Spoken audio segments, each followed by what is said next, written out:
ఎన్నో జన్మల పుణ్యం కొద్దీ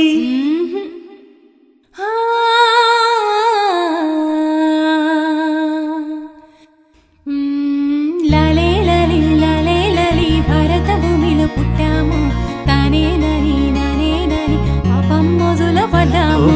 ఎన్నో జన్మల పుణ్యం కొద్దీ భారత భూమిలో పుట్టాము, తీరా పుట్టి ధర్మం మరచి పాపం మోజులో పడ్డాము.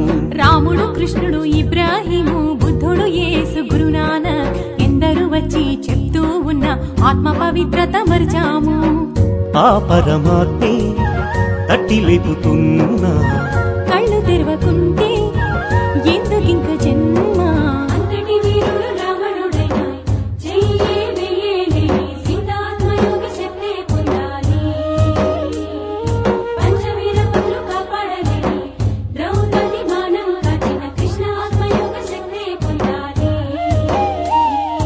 జన్మధన్యమై నిజాత్మజ్ఞాన శక్తి శివబాబా సేవలోనే దొరికేను మనకు ముక్తి. ఎన్నో జన్మల పుణ్యం కొద్దీ భారత భూమిలో పుట్టాము, తీరా పుట్టి ధర్మం మరిచి పాపం మోజుల పడ్డాము.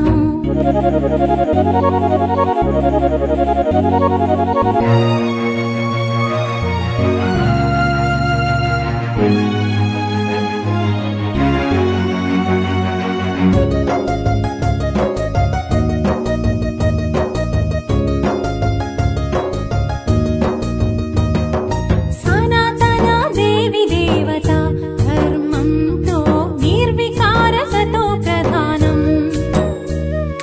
16 పూర్తి కళలతో సత్యయుగంలో మృత్యుంజయులైరి అందరూ.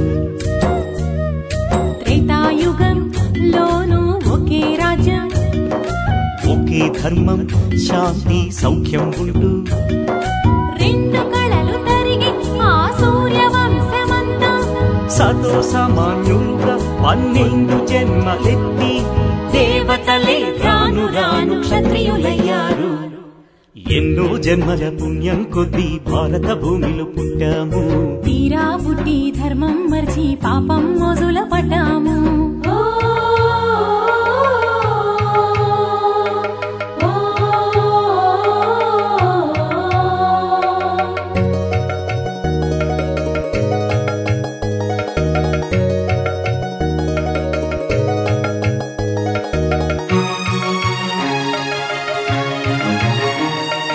ద్వాపరయుగమందు వైశ్యులు అష్టకళలతో 21 జన్మలెత్తిరి. అరిషడ్వర్గాలకు లోనై బలహీనులై శక్తిని కోల్పోయిరి. జ్ఞానం తగ్గి శూద్ర వర్ణంగా మారి తమో గుణంలో 42 జన్మలు ఎత్తి కలియుగాన వాళ్ళే గత జ్ఞానమంత పోయి పరమాత్మను చేరి అసలైన దారి మరిచి వ్యర్థంగా జన్మంతా గడిపేస్తున్నారు. ఎన్నో జన్మల పుణ్యం కొద్దీ భారత భూమిలో పుట్టాము, తీరా పుట్టి ధర్మం మరచి పాపం మోజులో పడ్డాము. రాముడు కృష్ణుడు ఇబ్రాహిము బుద్ధుడు యేసు గురునానక్ ఎందరూ వచ్చి చెప్తూ ఉన్న ఆత్మ పవిత్రత మరిచాము.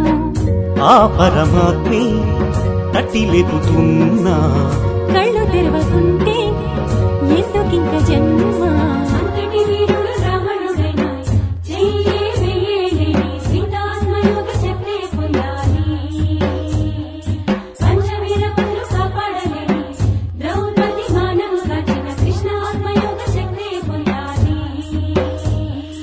జన్మధన్యమై నిజాత్మ జ్ఞాన శక్తి శివబాబా సేవలోనే దొరకేను మనకు ముక్తి.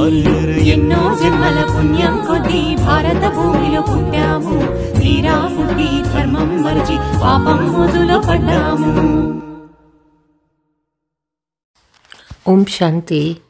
మధురమైన పిల్లలారా, మీరు కర్మాతీత స్థితికి చేరుకున్నప్పుడు విష్ణుపురికి వెళ్తారు. గౌరవపూర్వకంగా ఉత్తీర్ణులయ్యే పిల్లలే కర్మాతీతులుగా అవుతారు. ప్రశ్న: పిల్లలు మీకు ఇద్దరు తండ్రులు ఏ శ్రమ చేస్తారు? జవాబు: పిల్లలు స్వర్గానికి అధికారులుగా అయ్యేందుకు, సర్వగుణ సంపన్నులుగా, 16 కళా సంపూర్ణులుగా చేసేందుకు తండ్రి మరియు దాదా ఇద్దరూ శ్రమ చేస్తారు. ఇది మీకు డబల్ ఇంజన్ దొరికినట్లవుతుంది. ఇటువంటి అద్భుతమైన చదువును మీకు చదివిస్తూ ఉన్నారు.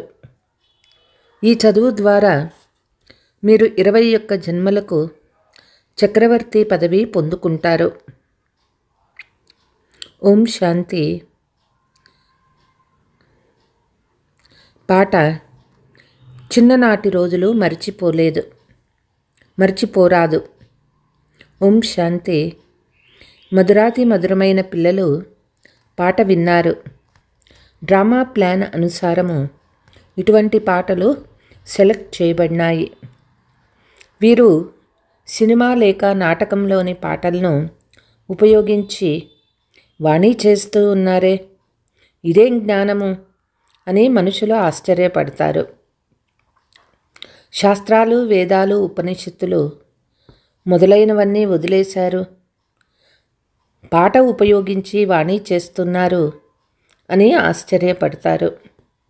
మనం అనంతమైన తండ్రికి పిల్లలమయ్యామని బుద్ధిలో ఉన్నది. దీని ద్వారా అతీంద్రియ సుఖం లభిస్తుంది.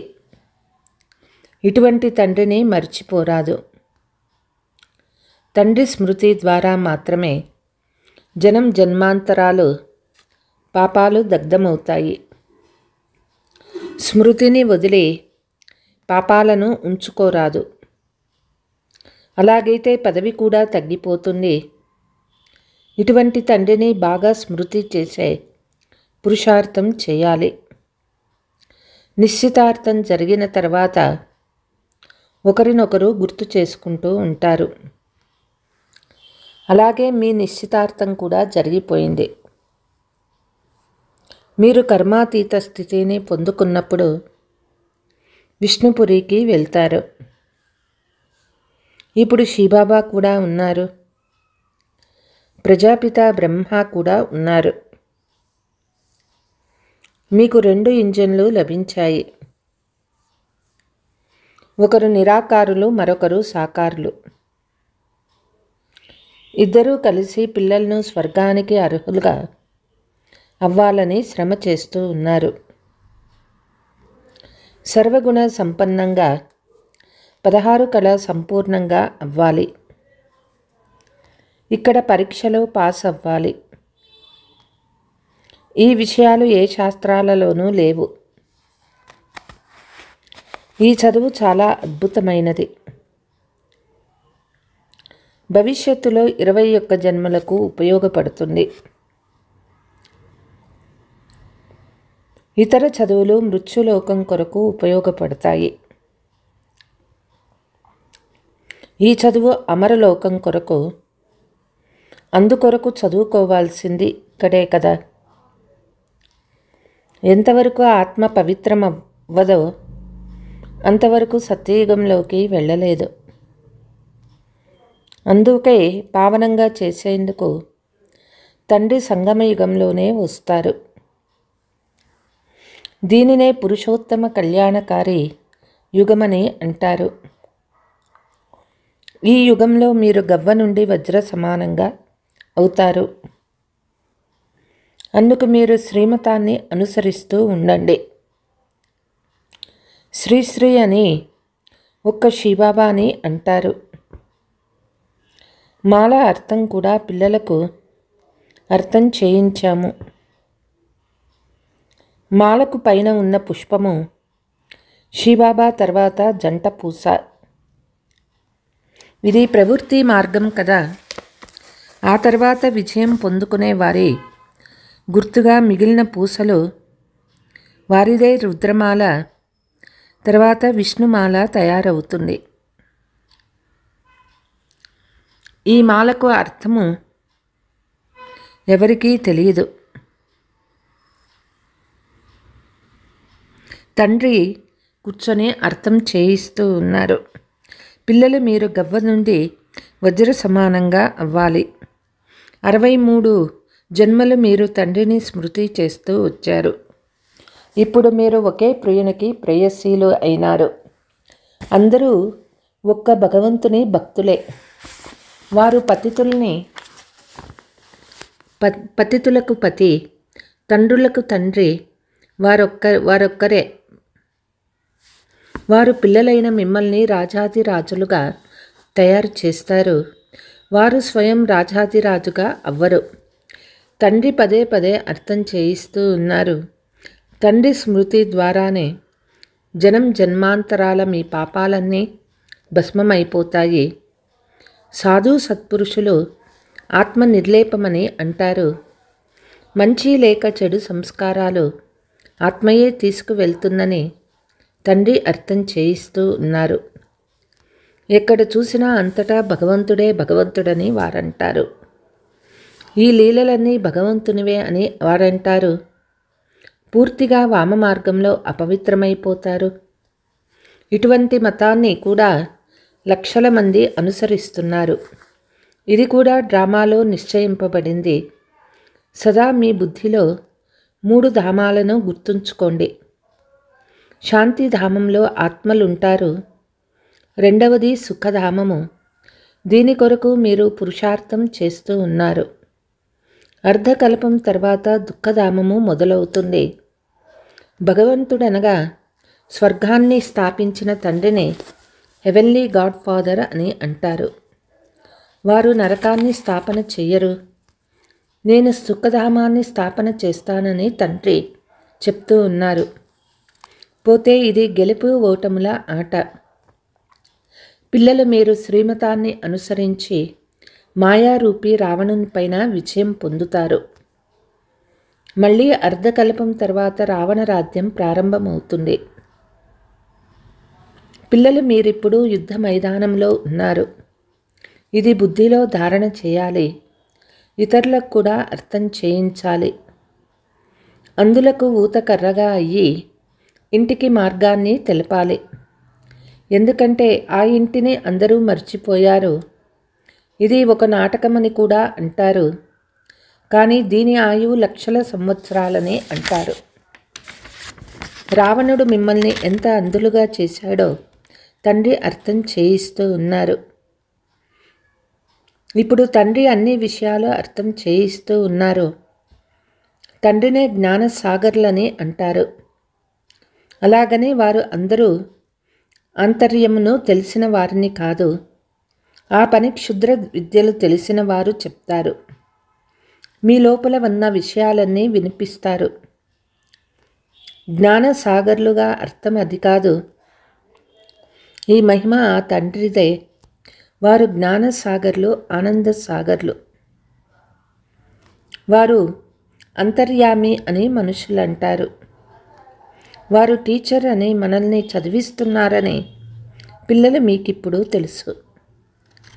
వారు ఆత్మలందరికీ తండ్రి కూడా అయ్యారు. ఆత్మీక సద్గురువు కూడా వారే. ఆ భౌతిక టీచర్ గురువుగా ఉంటాడు. అది కూడా వేరువేరుగా ఉంటారు. ముగ్గురు ఒక్కరే అయ్యేందుకు వీలు లేదు. ఒకవేళ ఎవరైనా ఉంటే ఒక్కరు తండ్రిగా టీచర్గా ఇరువురిగా ఉంటారు.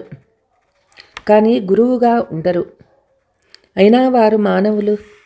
ఇక్కడ పరంపిత పరమాత్మ చదివిస్తారు. ఆత్మనే పరమాత్మ అని అనకూడదు. ఇది కూడా ఎవ్వరికీ అర్థం కాదు.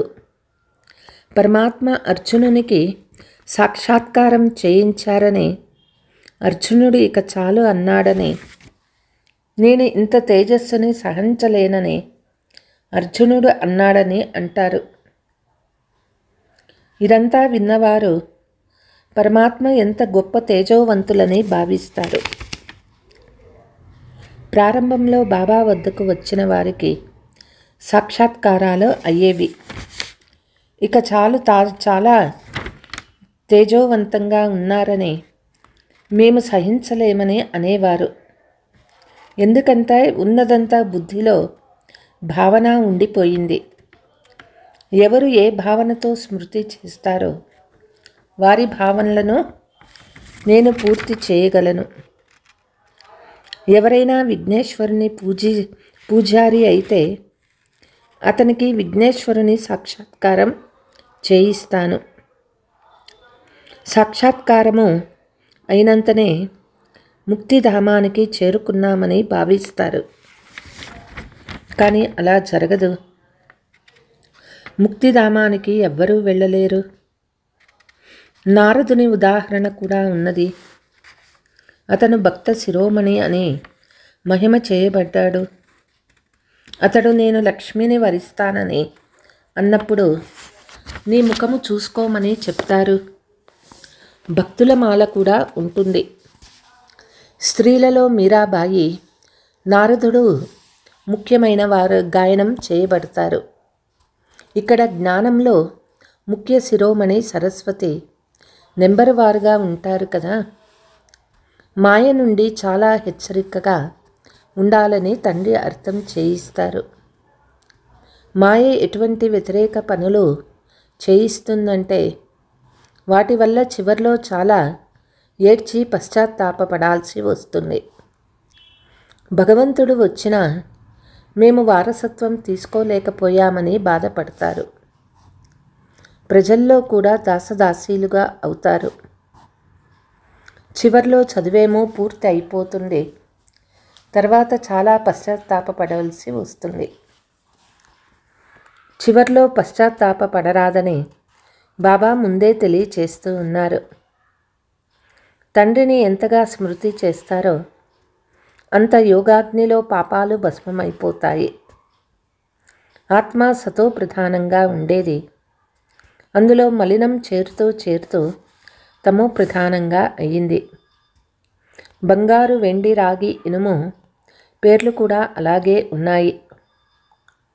ఇప్పుడు ఇనుప యుగం నుండి మళ్ళీ మీరు బంగారు యుగంలోకి వెళ్ళాలి. పవిత్రంగా అవ్వకుండా ఆత్మలు వెళ్ళలేవు.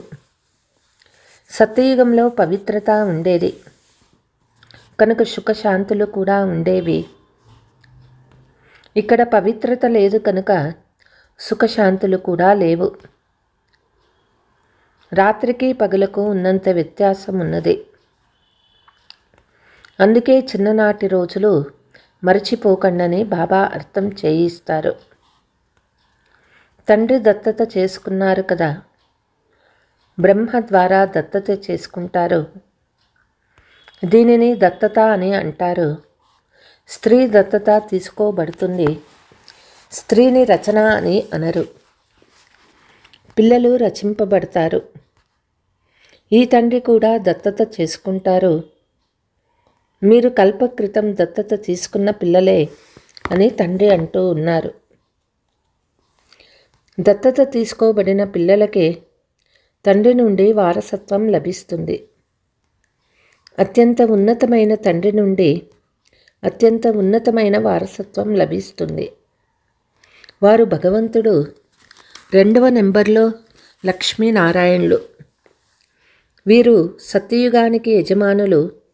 ఇప్పుడు మీరు సత్యయుగానికి అధికారులుగా అవుతున్నారు. ఇంకా సంపూర్ణంగా అవ్వలేదు, అవుతూ ఉన్నారు. పావనంగా అయ్యి పావనంగా చేయడమే సత్యమైన ఆత్మీక సేవ. ఇప్పుడు మీరు ఆత్మీక సేవ చేస్తూ ఉన్నారు. అందుకే మీరు చాలా ఉన్నతమైన వారు. శివబాబా పతితుల్ని పావనంగా చేస్తారు. మీరు కూడా పావనంగా చేస్తారు. రావణుడు ఎంత తుచ్చబుద్ధిగా తయారు చేశాడు. ఇప్పుడు తండ్రి మళ్ళీ అర్హులుగా చేసి విశ్వానికి అధికారులుగా చేస్తారు. ఇటువంటి తండ్రి రాయి రప్పలో ఉన్నారని ఎలా అనగలరు?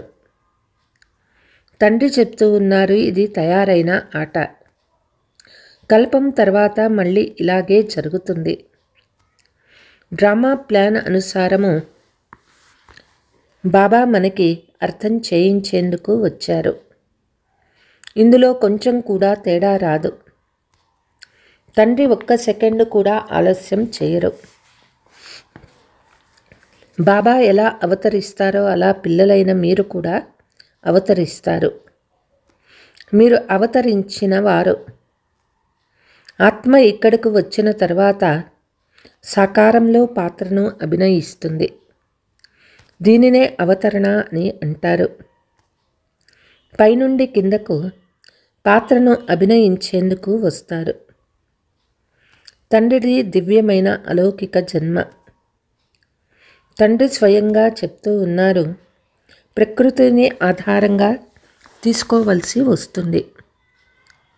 ఈ శరీరంలో ప్రవేశిస్తాను. ఇది నిర్ణయించబడిన శరీరము.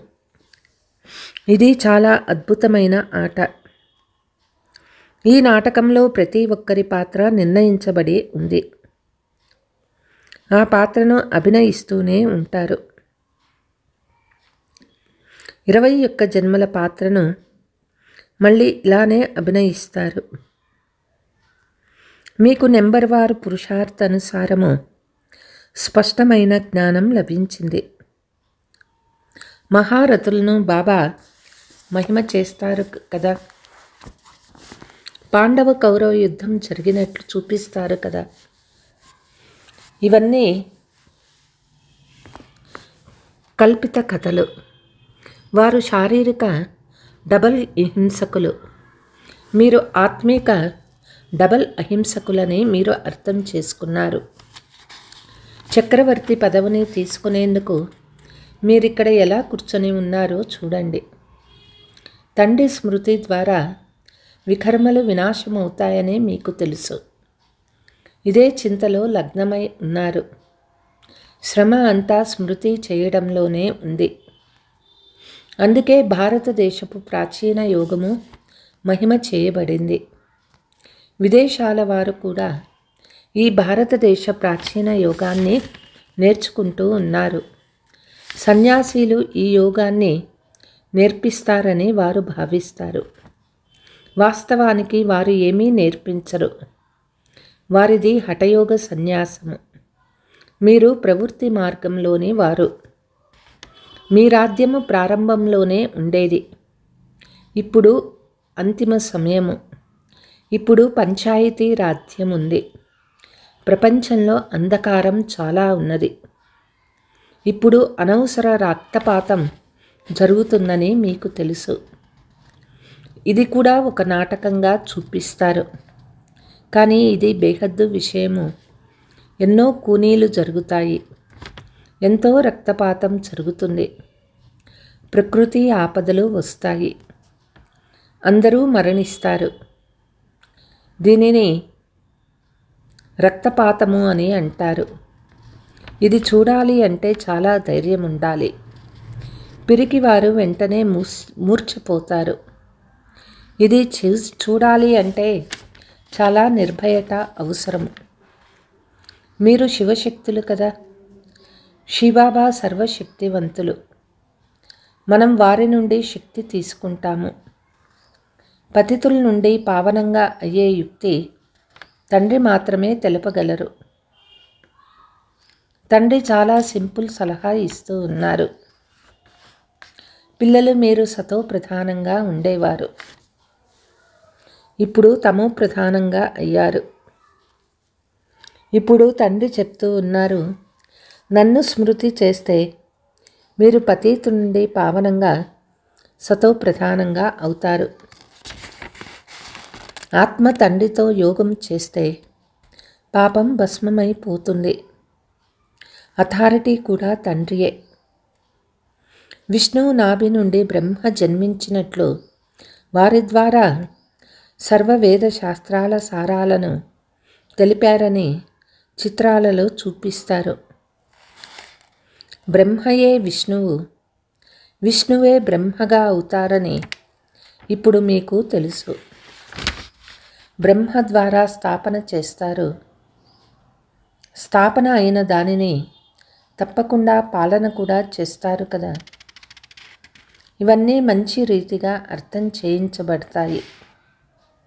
అర్థం చేసుకున్నవారు ఆత్మీక జ్ఞానము అందరికీ ఎలా లభించాలని ఆలోచిస్తూ ఉంటారు.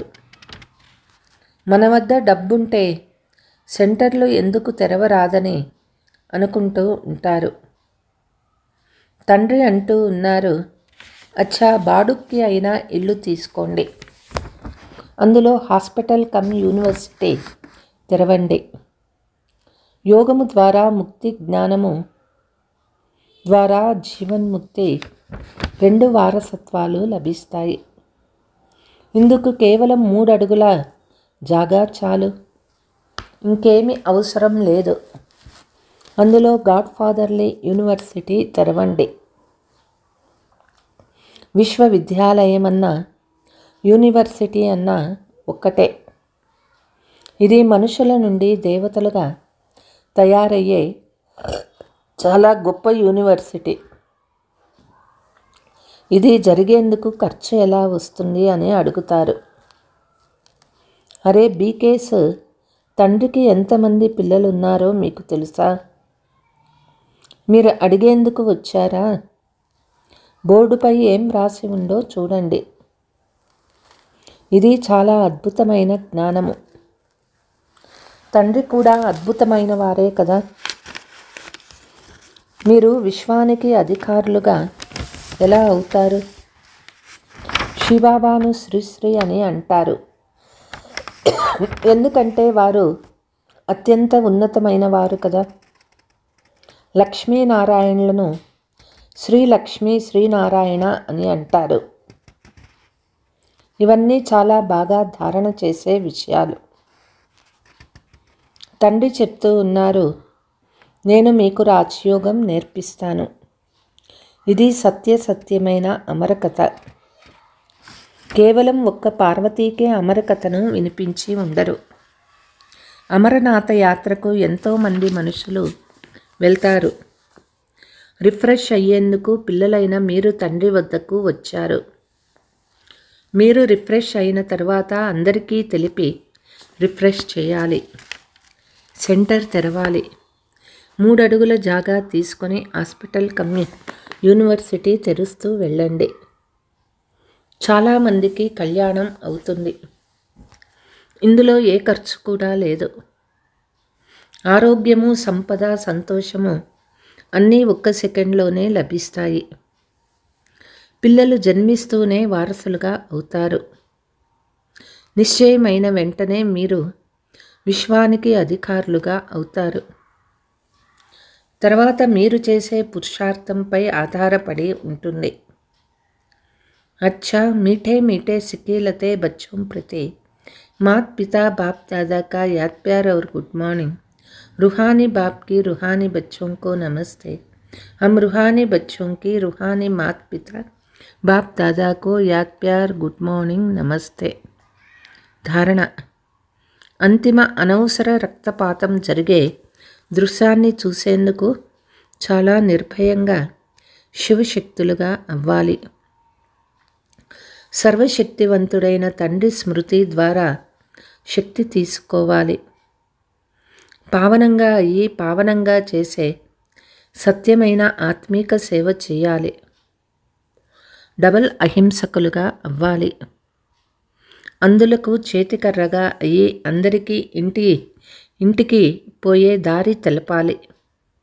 వరదానము: నేను మరియు నాది భావనను సమాప్తం చేసి సమానత మరియు సంపూర్ణతను అనుభవం చేసే సత్యమైన త్యాగీ భవ. ప్రతి సెకండు, ప్రతి సంకల్పంలో బాబా బాబా అనే స్మృతి ఉండాలి. నాది అనే భావన సమాప్తమవ్వాలి. నేను అనేది లేకుంటే నాది కూడా లేదు.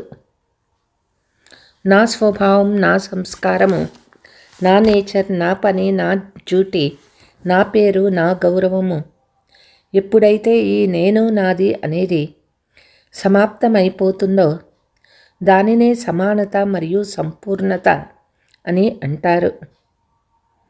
ఈ నేను నాదిని త్యాగం చేయడమే చాలా గొప్ప సూక్ష్మ త్యాగము.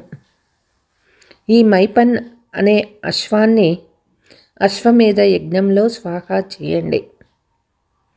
అప్పుడు అంతిమ ఆహుతి పడుతుంది మరియు విజయదంకా మోగుతుంది.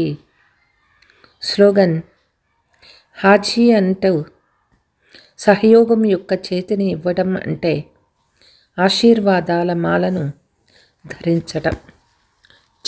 ఓం శాంతి.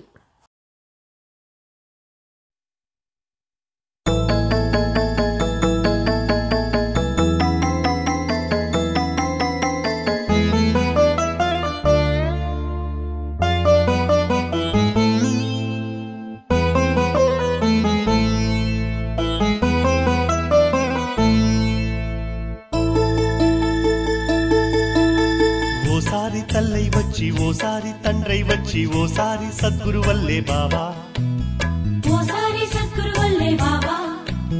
ఉదయాన్నే ప్రేమతోటి మధురాతి మధురమైన నీ మురళే వినిపిస్తావు బాబా, నీ మురళే వినిపిస్తావు బాబా.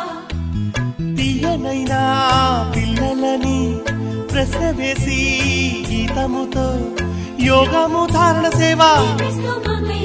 ఓసారి తల్లై వచ్చి ఓసారి తండ్రై వచ్చి ఓసారి సద్గురు వల్లే బాబా, ఓసారి సద్గురు వల్లే బాబా. ఉదయాన్నే ప్రేమతోటి మధురాతి మధురమైన నీ మురళే వినిపిస్తావు బాబా, నీ మురళే వినిపిస్తావు బాబా.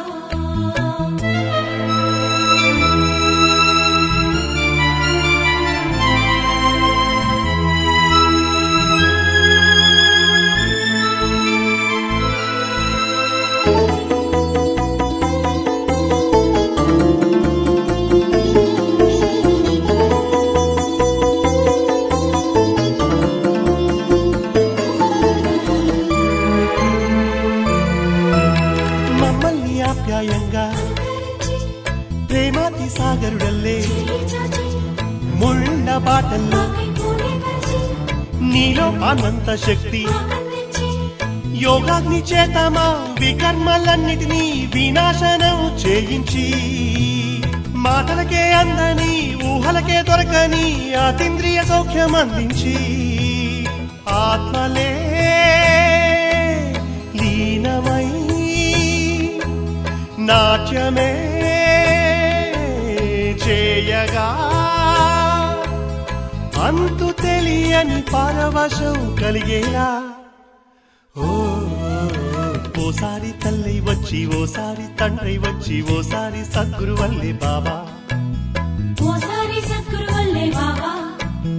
ఉదయాన్నే ప్రేమతోటి మధురాతి మధురమైన నీ మురళే వినిపిస్తావు బాబా, నీ మురళే వినిపిస్తావు బాబా.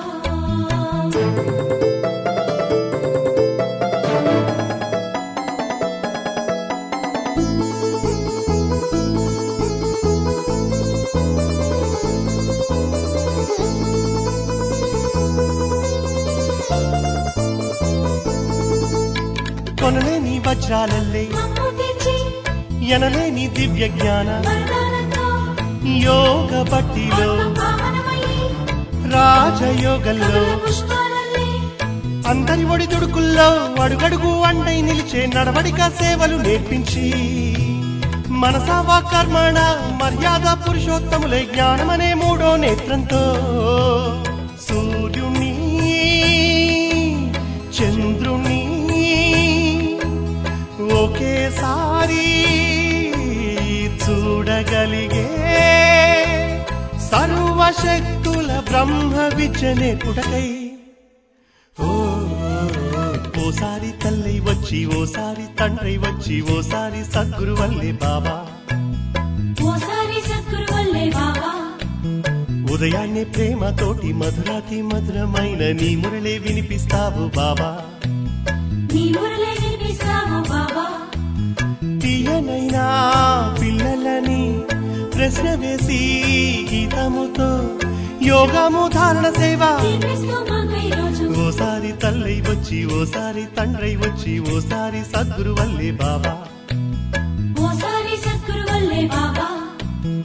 ఉదయాన్నే ప్రేమతోటి మధురాతి మధురమైన నీ మురళే వినిపిస్తావు బాబా, నీ